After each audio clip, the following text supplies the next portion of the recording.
Terima kasih Yang Berhormat Menteri. Saya hanya akan membenarkan soalan yang terakhir sebelum sebab masa pun dah mencemburi kita. Saya mempersilakan Tuan Jamaluddin bin Yahya Yang Berhormat Pasir Salak. Terima kasih Datuk Speaker.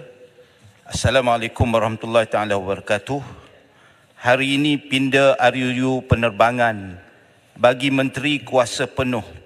Dulu tentang habis-habisan demo jalanan berpuluh-puluh. Soalan bukan nombor 9, sudah tentu soalan Pasir Salak nombor 10. Silakan Yang Berhormat Menteri. Ya, Tuan Yang di-Pertua, berkenaan dengan pertanyaan A, Pelan Tindakan Strategi Minyak Sawit Mampan Malaysia MSPO 2024 ke 2026 dirangka untuk memperkukuh dan meningkatkan penerimaan skim pensijilan MSPO di pasaran global.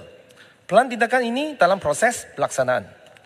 Pelan tindakan ini menyasarkan pelaksanaan inisiatif strategik sepanjang tempoh 3 tahun, 2024 sehingga 2026, berentasi 3 strategi utama, iaitu membina skim pensijilan kemampuan yang teguh dan boleh dipercayai dengan izin developing a robust and credible sustainability certification scheme, memastikan pematuhan pemain industri dan menambah nilai kepada skim pensijilan MSPO dengan izin ensuring industry compliance and value added certification, dan memperluas pengiktirafan dan penerimaan MSPO, expanding MSPO recognition and acceptance.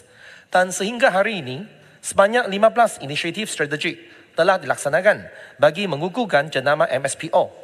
Antaranya ialah penjenamaan semula Majlis Pensijilan Minyak Sawit Malaysia MPOCC kepada MSPO. Kedua, usaha penerimaan dan pengiktirafan skim pensijilan MSPO oleh Kesatuan Eropah EU dalam kerangka European Union Deforestation Free Regulation EUDR. Ketiga, penerimaan skim pensijilan MSPO biomass di Jepun. Keempat, penambahbaikan sistem kebolehjejakan MSPO. Kelima, program capaian MSPO yang lebih luas. Dan keenam, meningkatkan lipat urus dengan institusi kewangan untuk memperluaskan faedah pensijilan MSPO dari sudut ekosistem kewangan atau green financing. Dan berkenaan pertanyaan B, selaras dengan dasar agrokomoditi negara di TAKN 2021 ke 2030, Kementerian bersama agensi yang terlibat sedang melaksanakan berbagai usaha bagi mempertingkatkan pengeluaran minyak sawit mentah negara, antaranya ialah penanaman semula sawit tua dan tidak produktif. Kedua, pengeluaran bahan tanaman berhasil tinggi. Ketiga, mengoptimumkan amalan pertanian baik GAP. Keempat, penggunaan teknologi digital mekanisasi dalam industri hiliran sawit dan penyatuan berkebun kecil secara berkelompok. Dan kelima, dalam usaha meningkatkan pengeksportan produk komoditi sawit mampan, Kementerian juga melaksanakan inisiatif seperti berikut. Pengukuhan pasaran antarabangsa dengan menjalin kerjasama strategik dengan negara-negara pengimport utama minyak sawit, pengembangan produk nilai tambah seperti oleokimia, biobahan api dan produk-produk kesihatan berasaskan minyak sawit. Ketiga, meningkatkan pelaburan dalam penyelidikan dan pembangunan R&D dan membina dan mengukuhkan kerjasama dengan organisasi antarabangsa, universiti dan institusi penyelidikan. Dan kelima, perundingan dan kerjasama strategik dengan negara-negara pengimport. Dengan langkah-langkah ini, diharapkan industri minyak sawit Malaysia dapat terus berkembang dan mampu bersaing di peringkat global di samping memastikan kelestarian alam sekitar dan sosial. Sekian, terima kasih. Soalan tambahan Yang Berhormat Pasir Salak. Terima kasih Datuk Speaker, Menteri. Sebelum saya bagi soalan tambahan, Pasir Salak ingin mengalu-alukan kehadiran tim Amirah Temerloh yang hadir sidang parlimen sekarang.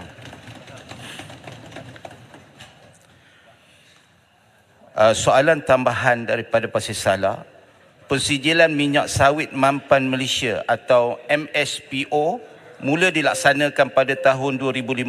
Setakat April 2024, hanya 66% pekebun kecil telah mendapat pensijilan MSPO dan daripada 446 kilang yang ada, 407 kilang telah memperolehi CJ MSPO. Pertama, Pasir Salak difahamkan bahawa salah satu sebabnya adalah status pemilikan tanah oleh pekebun kecil bebas. Apakah soalan tambahan Pasir Salak, apakah tindakan kerajaan bagi menyelesaikan permasalahan ini kerana kita tidak mahu nantinya Malaysia dituduh masih melakukan aktiviti deforestation dan tidak mematuhi syarat-syarat LUCA atau Land Use Change for Agriculture dengan izin yang akan memberikan kesan negatif minyak sawit Malaysia terutama di Eropah. Dan selain faktor pemilikan tanah, apakah faktor-faktor lain yang menyebabkan pekebun kecil bebas belum lagi mendapat CJ MSPO sedangkan program persijilan ini telah berjalan hampir 10 tahun lamanya? Begitu juga dengan 39 lagi kilang sawit yang belum mendapatkan persijilan MSPO. Ke manakah minyak sawit kilang-kilang dipasarkan? Yang Berhormat Menteri. Ya, untuk jawapan untuk statistik yang terbaru, sehingga 31 Mei, pekebun kecil persendirian MSPO bahagian 2, pencapaian dia adalah 68% atau peningkatan daripada statistik yang YB yang sebutkan yang tadi itu. Dan untuk pekebun kecil tersusun 69%, dan untuk estate ini yang syarikat besar adalah 92%. So secara burata dia, jumlah pencapaian untuk MSPO keseluruhan adalah 86%. So dari masa ke semasa, kerajaan akan mengatakan berbagai program seperti JOM MSPO untuk mewawarkan, untuk memberikan kesetaraan kepada pekebun kecil, terutamanya pekebun kecil bebas untuk menyertai dalam proses pensijilan ini. Dan antara langkah dia, kita memberikan yuran pensijilan percuma untuk pekebun kecil melalui pengurusan Sustainable Palm Oil Cluster SPOC. So pegawai tunas SPOC dia akan turun padang untuk membantu mereka.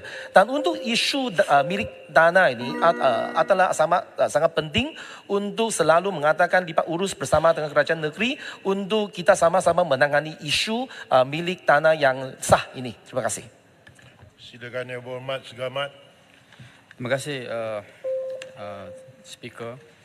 Terima kasih juga kepada Yang Berhormat Perdana Menteri atas jawapan ini. Ini berkenaan dengan memperkasakan industri minyak sawit bagi sumbangan ekonomi. Saya ingin bertanya kepada Yang Berhormat Menteri, ada beberapa syarikat yang memang secara langsungnya terlibat menguruskan ataupun seperti IOI, Kuala Lumpur, Kepong, United Plantation, Feldah, Sam Debi dan kininya Guthrie, termasuk Genting Plantation.